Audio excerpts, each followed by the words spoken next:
The Fall Guy is currently in theaters this weekend. This is an adaptation of a hit TV series from the 80s that aired on ABC for 5 seasons and starred Lee Majors, who incidentally has a small cameo in this film. This film was directed by David Leitch and was written by Drew Pearson. It stars Ryan Gosling, Emily Blunt, Hannah Waddingham, and Aaron Taylor Johnson. Is this film any good? I would say if you have patience, it gets good. This is PG-13 and it is an action comedy. I had a problem getting through, it felt like suffering through the comedy bits, and I'll get into that. But for the most part, I think it was worth it seeing it in the theater. I saw it in Dolby, which was the better experience for me. I like seeing a film, especially one like this, a blockbuster film, in the theater on a big screen with the immersive experience like Dolby. I would not have waited to see this streaming first. I prefer to see it in the theater. So I did have a good time. I think it was worth seeing it in the theater. I just had an issue mostly with the writing. Now, Ryan Gosling, for me, holds this film together. He plays a stuntman, but the fact that his charisma, Ryan Gosling's charisma, carries over into this film, held it together for me despite how weak the script was. And I think he and Emily Blunt have such great on-screen chemistry that they made it work. But I think for the most part, Gosling held it together for me. And I'll get into the story I would have preferred. I think Aaron Taylor Johnson's character was underdeveloped for sure. And although Emily Blunt and Ryan Gosling have really great on-screen chemistry, Ryan Gosling plays Colt Seavers, an enigmatic stuntman who during a film production has a freak accident that breaks his back. It's a career-ending injury that puts him out of commission for a while and he quits the industry altogether. Emily Blunt was his love interest. They had a blossoming love affair during that shoot, but Colt Seavers becomes distant and just ghosts her. Then she gets the chance one of the issues I had with this film. She gets a chance to produce her very first film, and it happens to be a sci-fi blockbuster that she's losing control over. Aaron Taylor Johnson plays Tom Ryder, the star of this vehicle, and he has done something sketchy, I'll say, without spoiling it, and they need their best stuntman on the set to take the fall for what Tom Ryder has done. Hannah Waddingham is executive producer of this film and has to get a grip on it to save her big star, this big production, and the director, and needs a fall guy. So she calls in Colt Seavers to finish out the film and to take the fall for this other incident that happened as a result of what Tom Ryder did. That in and of itself isn't blockbuster worthy in my opinion, which is why I say I had an issue with the writing. Now, Drew Pearson is a fantastic action writer. I'm taking nothing away from him when I say I think he needed a co-writer to punch up the comedy. Someone like Tina Fey, Amy Poehler, BJ Novak. They can write their lead and co-leads as self-deprecating without depreciating the character. And I feel like these characters are so underdeveloped and weak that when they delivered the comedy, it didn't work.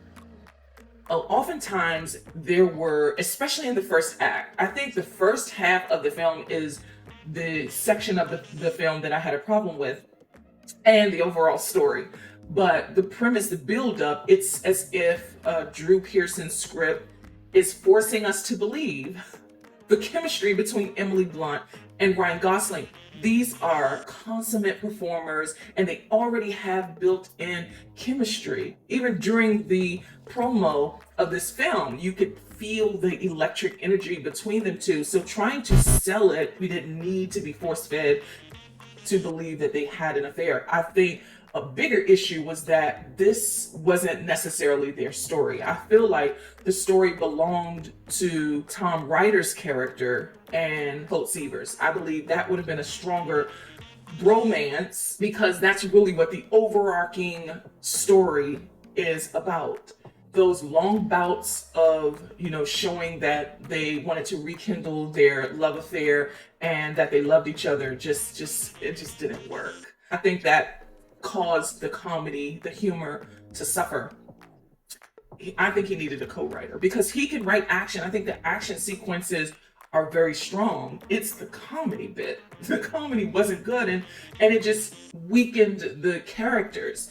Even though I think Emily and especially Ryan Gosling held it together as best they could, the characters were still underwritten. The way that Emily Blunt's character is written, she's a first-time director who is so distracted by love that she is ruining, a $250 million production budget.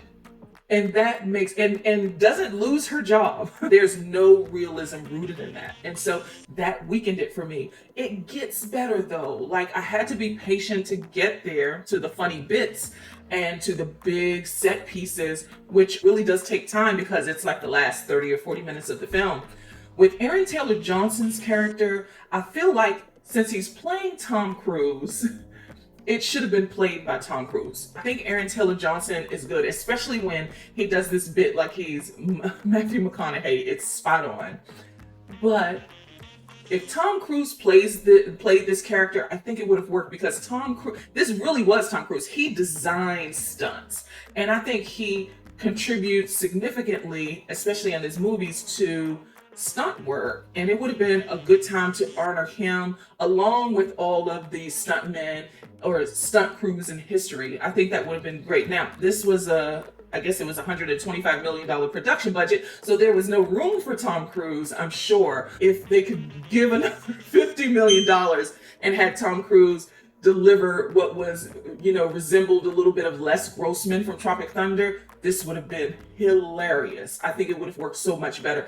And I feel like I said earlier, this film belonged to Aaron Taylor Johnson's character and Ryan Gosling's character. That bromance would have worked a lot better because Aaron Taylor Johnson's character, I'll call him Tom Ryder, does some sketchy things that gets him in some hot water, but he's this big mega blockbuster star, so he can't go down. So he needs a guy who looks like him and who is easy to frame to take the fall for something sinister he did.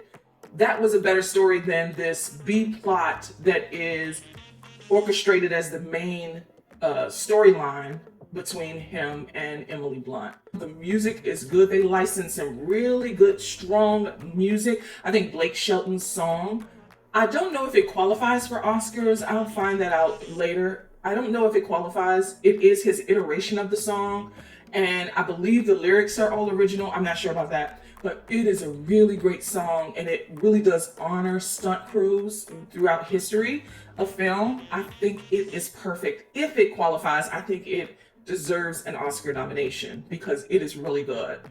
Well written. I love the lyrics. Sonically, it's beautiful. Perfect ode to stunt work and stunt crews. It does have mid-credit scene, end-credit scene. It has clips throughout, film sets of stunt work and stunt crews, and a final cut of the film that they were working on in the film. Overall, I would recommend this film because it gets there with the outrageousness, the really explosive action sequences.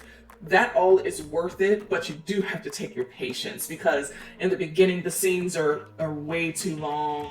This film could have been cut by 25-30 minutes for sure, and have been tighter with a better story direction and development, but it is PG-13. I think director David Leitch did a great job on such a micro budget. I think he did what needed to be done here as far as the action. It was very explosive. I don't know that this has replay value.